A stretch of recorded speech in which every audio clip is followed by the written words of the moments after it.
And welcome to Stoneridge Connect Community Conference. We're so excited to have you with us today to spend the day learning more and more about technology, about where technology is going and how we can help you get there. So my name is Eric Newell, and I'll be kicking us off with our keynote today. We're going to talk about One Giant Leap, Lessons from the Race to the Moon. So I'm excited to share this with you. As I am talking today, if you have comments, I'll be giving you some trivia points too. If you want to jump in and try to answer those questions before everyone else, please do that in the comments below. I'll be interacting in the comments as well too. If you have any questions along the way or you're amazed by a few things you learned today, I hope that you are. Again, I'm Eric Newell. I'm the co-founder, CEO of Stoneridge Software. I spent 13 years at Microsoft before joining, and I'm the author of Mastering Microsoft Dynamics 365 Implementations, the book on how to do implementations in the Microsoft Dynamics world. I wish I was an astronaut. That was one of the things that I was interested in my young age, but never worked out that way. But I'm super passionate about astronomy and what's going on in the world of science. So I want to share a story related to that today. So you've probably all seen some news about Artemis 2. It's actually one of the few good things you hear in the news today, but they just completed a mission to kind of fly around the moon. It was actually the furthest that any humans have ever gone from Earth. Splashed down, successful. It was a really exciting thing to learn more about and learn more about what they're trying to do to re-engage into getting to the moon. So I bet you probably don't know how long it's been since we've been to the moon.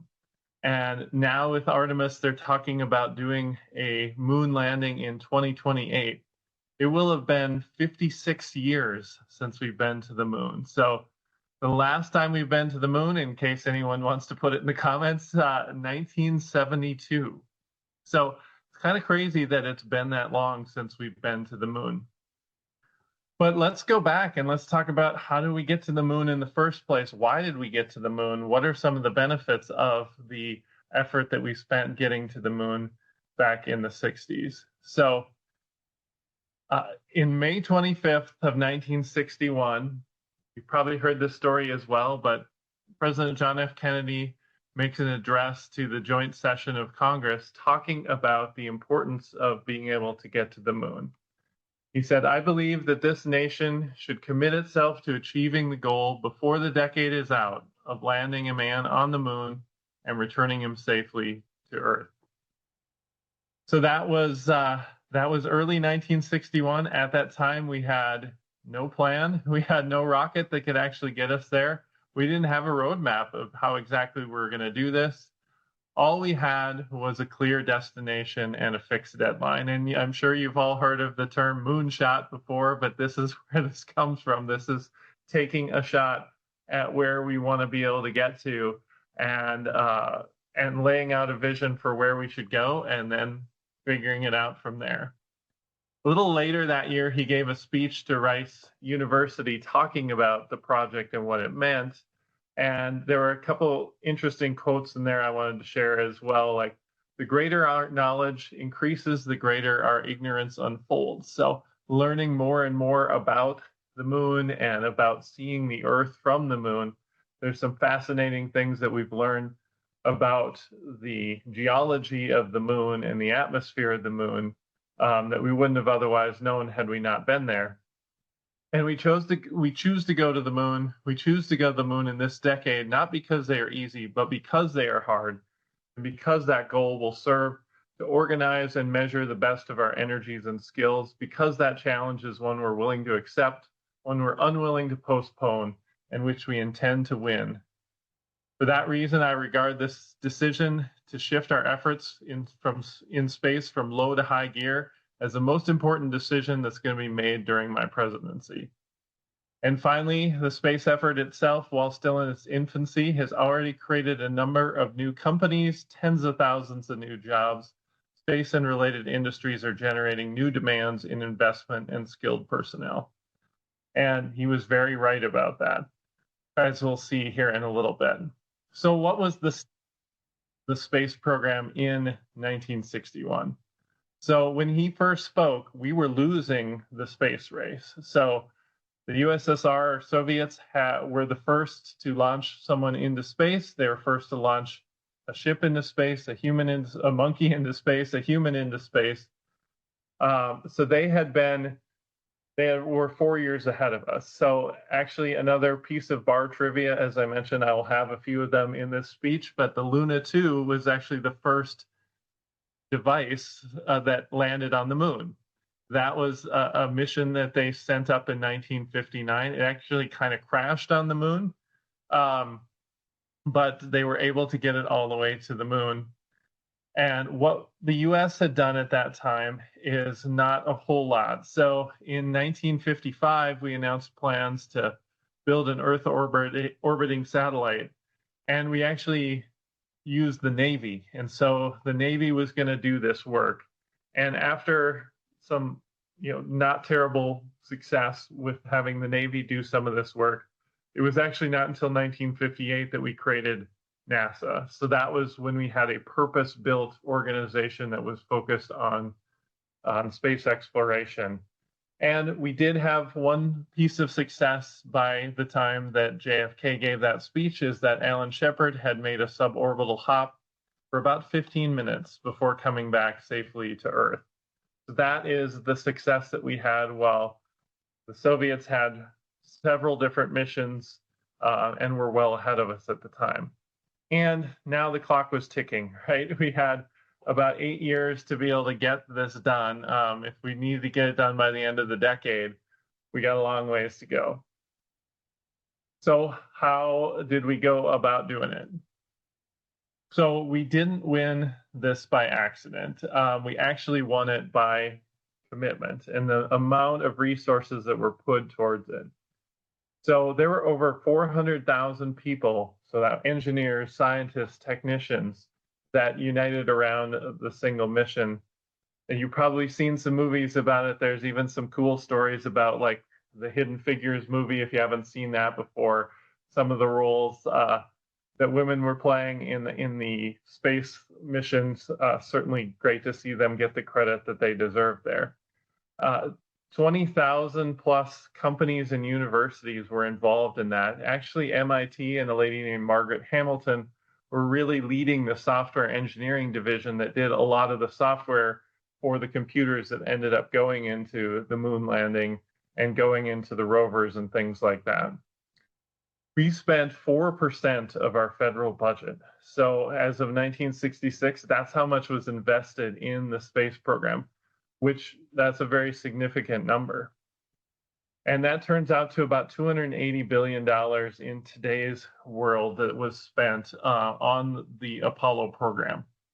So the Apollo program, which we'll talk about all the different missions that came from Apollo, was really a generational investment, and it was focused as much as we could on achieving our mission, but it required a significant amount of investment to be able to help us get there. So what were the steps to get there? Where do we start? So as we mentioned, the Mercury program was the first program.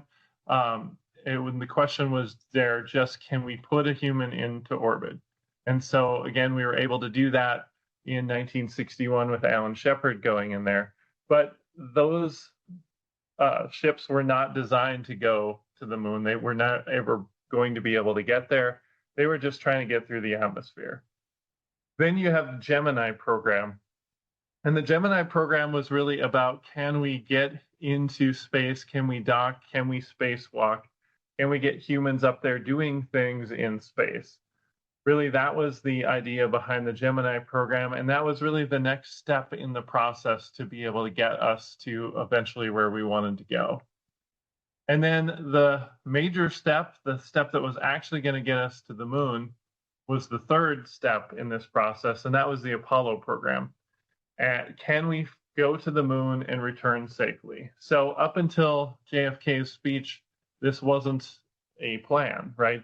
We were working on Mercury, we had the plan for Gemini, but this was kind of launching a whole new initiative and to focus on being able to go and get all the way to the moon. And that's what really spawned the Apollo program. So we all know what the result is, right? So the result was on July 20th of 1969, the promise was kept. We arrived in the Sea of Tranquility 8 years, 2 months, 26 days after Kennedy's promise. Neil Armstrong steps onto another world. 600 million people were watching at that time, a fifth of humanity alive. So pretty crazy to see that. So I watched the video for the moon landing many, many times, and I originally wanted to show it, but I realized it was both very grainy and a little difficult to hear the text that's going on in the background. So I'll take you through some of the pictures from the moon landing, as it was a momentous thing watched by so many people in the world.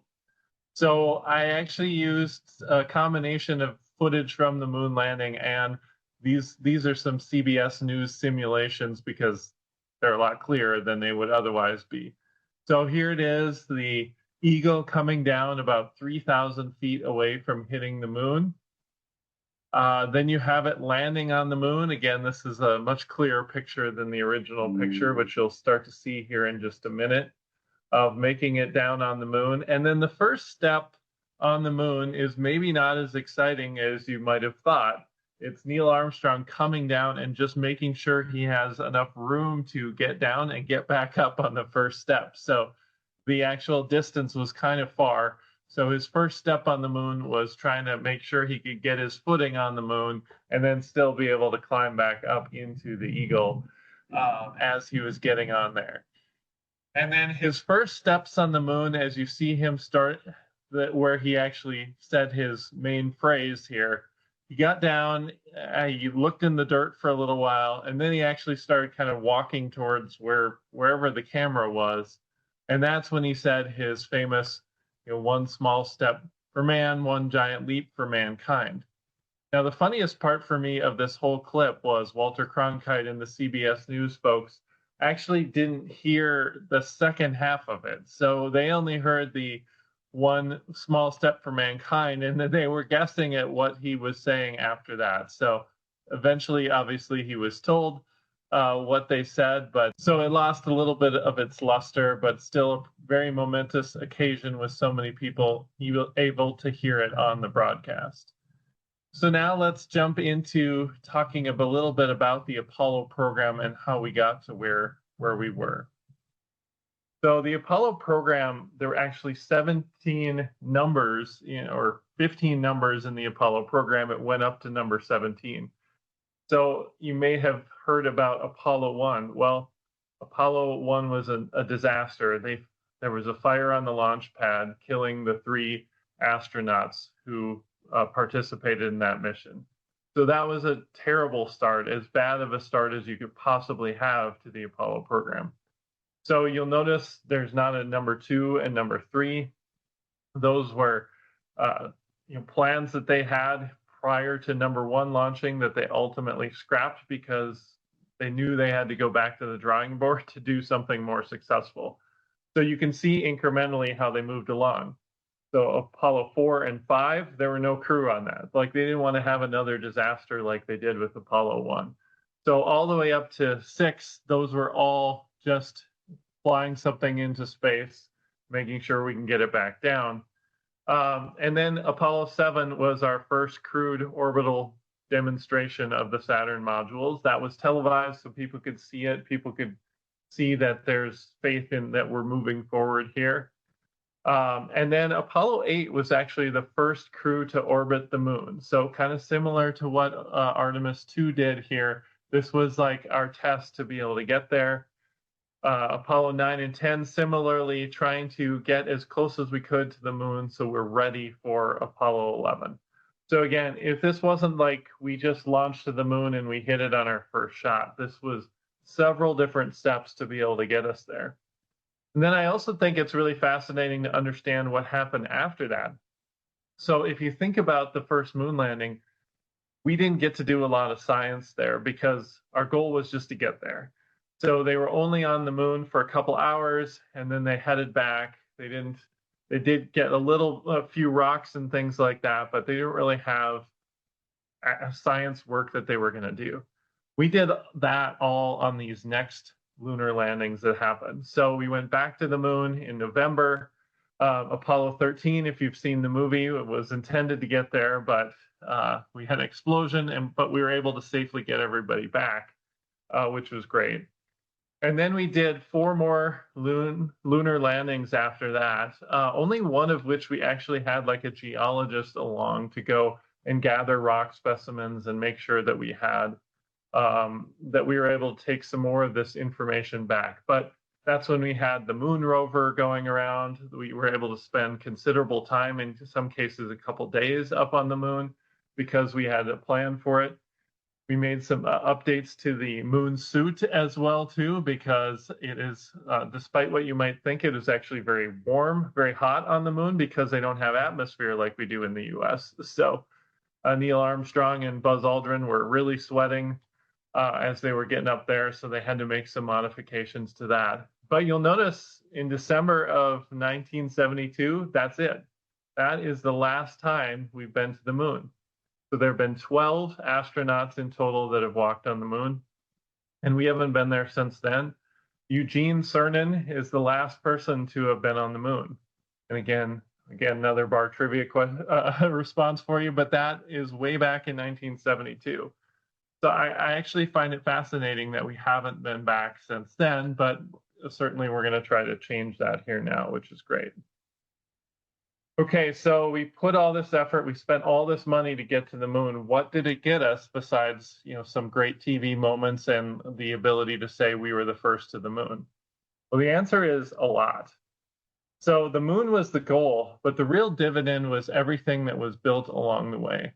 So economists estimate between $7 to $14 were returned in benefits for every dollar that was spent on the NASA program. So that is a significant return on investment. Yes, we spent $280 billion in today's world on NASA and the effort to get to the moon, but we returned 7 to 14 times that amount. So that is like what JFK talked about in the beginning about how that was going to advance science, how it was going to advance our knowledge of our own planet as well. So some of the things that came out of the moon program: integrated circuits, being able to build computer chips that that get smaller and smaller and allow us to do things like getting to the moon and being able to transmit what we're doing back to the Earth as well. Modern software engineering, a lot of that, kind of taking a program and making it applicable to science that was a leap to take at that time. The systems engineering, so being able to do mission control, program management, like this is a huge project management effort to be able to get everybody aligned, to be able to get people to get to the moon. And then huge advancements in materials, miniaturization, water purification, solar power, thousands of companies kind of spun off from this. So after hearing all about the moon landing and everything that happened there, like what can we take from this? Like how does this apply to where we are now? Well, today every leader of business is facing their own 1961 opportunity. AI has moved from curiosity to capability in just under 3 years. So if you go back, just a few years ago, ChatGPT, those were just letters that don't make any sense. And all of a sudden on November 30th of 2022, it launches, and within 2 months, 100 million people are using the power of generative AI, the fastest product adoption in consumer history. And it's really ushered in this new wave of technology, research, and being able to write your kids' high school essays for them within a few minutes. But in the last couple of years, the concept of agents has come to life. And if you think about agents, it's really incorporating the power of Gen AI into automation, so you can interface with AI in many different ways and use its ability to reason through unstructured text in a lot of different ways. So there's going to be more and more innovation in the agent space, and that's an area where we're doing a lot of work today, and we're certainly you'll see some of that in today's sessions as well too, and we're happy to help you figure out how you can get where you want to go with that. And the investment is huge. So the investment in AI, from these companies that are really focused in this area, OpenAI, Anthropic, Google, Meta, XAI, and Microsoft, to develop these engines and then incorporate them into the areas of today's software. The investment rate is actually bigger than the inflation adjustment spend that we made during the space race. So it's not a lot for a lack of investment here today. And if you think about this decade of 1961 to 1969, we're in a similar inflection point to where we were back then. So in 1961, the moon was this generational mission. And when I think about AI, it's really a generational advantage that you can bring into your business. I mean, the businesses that are going to be thinking in terms of AI and using AI as much as they can, they are going to be able to be so much more efficient and operate so much more quickly than those that don't. So there's a huge opportunity, and some investment is necessary to get there. So again, if you think comparably to, this is a bold destination, 20,000 suppliers, kind of coming up with a sequence of Mercury to Gemini to Apollo, like how can we apply some of those concepts to where we are with AI today? So thinking about a new operating model where AI is a part of everything that you do, developing your platform, your data, your partner ecosystems, and then making this jump from getting your people in place, building the platform to get to automation. And it's going to require systems investment and a lot of change management as well too, just like the program management that was necessary to get someone on the moon. So if we think about what steps we need to take to be able to get there, you'll see that the companies that are starting to win in the AI space are already investing in these three things. So the first is your platform, your foundation. So yes, AI is great at reading unstructured data, but as we all know, because we work with ERP and CRM and systems like that, you still need to put your data someplace in a structured way, right? You still need to have an invoice sitting in your table that you can go pull that information from.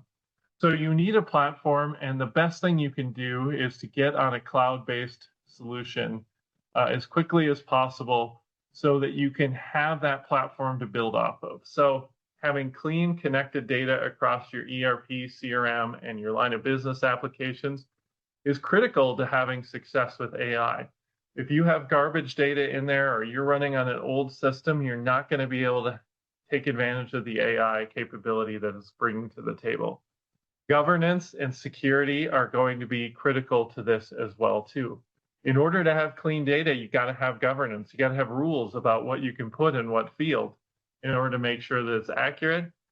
And of course, you got to protect yourself as well too. The next step is going to be building automation. So building those workflows and reimagining the way that you work. Like one of the things I think is amazing about the opportunity now, it's really a chance for us to reflect on how we do work today. And nobody knows your business better than you. Nobody knows what you can do with your business better than you as well too. So this is a time for you to spend some time reflecting on how can I build this in a more optimal way? How can I take advantage of this tool and rethink the way that we do things? And then you can apply agents in key places where they can be advantageous. And understanding what AI does well and doesn't do well is really important to that as well too. But the biggest thing we can do is get our people ready. This is our crew, right? This is the crew that's going to help us get to our destination. So leaders who make AI a strategic priority are going to be the ones who are most successful. And I know from my own efforts, and I'm sure a lot of you, it's like, well, AI is not great. It doesn't do these things well. It struggles in these areas. I'm frustrated by it. I get it. We see it too. We've, had some failures to launch in some of the AI things that we've done here as well too. but it's coming and it keeps getting better. And I think it's really important to understand that and make sure that you are continuing to invest and continue to fight through some of the learning curve here. And it's going to be all about training your team to redesign the work, not just use the tool. So where does this take us? As we think about going back to Apollo, it wasn't just one leap. And it was the third part of the program. And it was 17 different missions that got where they wanted them to get to, starting with the disaster. It was a lot of earned steps to get there. And your AI transformation is going to work the same way, right? You're going to have to layer capability every quarter to be able to get to where you want to go. So my advice is start small and get a win. Just what I recommend everybody do is get going with Copilot for Microsoft 365. I've been using it now for, ever since it came out, and at first couldn't get a lot out of it. Recently, with the Copilot co-work capability, wow, it's really saving time. There's a significant amount of time savings you could get. So just get your users going on it, get them to get some wins out of the platform with Copilot for M365, get them really comfortable with the generative AI capability and prompting. That's the first win you want to get. And then you can start to build your roadmap. So build your first agent, figure out what it works, what doesn't work, where can you apply it. AP automation is a great place to start if you're thinking about where should I start with my first agent. That's what we're doing internally. But every time you get a success, then it earns you the right to figure out the next. And that's where you want to build your roadmap. And we're really happy to help you figure out what the roadmap should be for you. And then as you're measuring your success, measure it in hours returned, like productivity gains. Productivity gains are going to be, the key currency or the output of these investments in AI, allowing your people to do more than they've ever been able to do. So bringing it all together, we talked about one small step. Again, Walter Cronkite couldn't exactly hear what's going on after that, but one giant leap for mankind. So what does this mean for us today? So the firms that treat AI like Apollo, that are serious, sequenced, and sustained, will be able to compound their advantages that their competitors can't catch, right? If you think about, did the Soviets ever make it to the moon? The answer is no. Unless you watched this show called For All Mankind, where they kind of did what happens if the Soviets got to the moon first. They tried many times. But they ultimately gave up because the U.S. had gotten there first. And so they were able to get ahead of everyone. And now, the U.S. is the leader in the space race because we were able to put that investment in and then leave our competitor behind. So as you move forward, invest in your systems, build your automation, train your people, and the decade is going to belong to whoever commits now. So now you're probably wondering, well, what do I do? So the first thing I mentioned is getting going with using generative AI. So get your teams comfortable prompting and using some of the Copilot for M365 tools, and especially co-work if you haven't seen that yet. So we have a couple free offerings. I come in and I'll do a 90-minute session with your leadership team, just talking about AI, talking about what all the models are, what AI is good at, what AI is bad at. We use that time to really brainstorm what ideas you might want to try to put in place. We also have an AI readiness assessment. We'll just kind of take a look at your team and ask you survey questions to understand where you are and what the next step should be. And then we really encourage folks to do our Copilot M365 flight plan. So this is about a 6-week engagement where we're basically just helping you get started. We're trying to get a pilot team using Copilot for M365. We're training you along the way. And then at the end, we'll talk about where you want to go next. And that's a great way to get moving, get used to Copilot, get used to AI, and start to get some advantage from it. So this is your first small step to get to where you want to go. So with that, thank you very much for joining us today. Really excited to spend the rest of the day hearing from you in the comments, and please engage throughout the day. Ask questions in the sessions that you're in. Our team is there to help you answer those questions. We got 33 great sessions, including the keynote to wrap up the day. So I really hope you get a lot out of today, and let us know what you think. We're always happy to try to make this programming better in the future. We love doing Stoneridge Connect, and we are excited for the day. So with that, thank you, and we will talk to you all soon. Awesome. Thank you, Eric. Really, really interesting presentation and just a really great, thoughtful, and inspiring way to start the day. So thank you so much.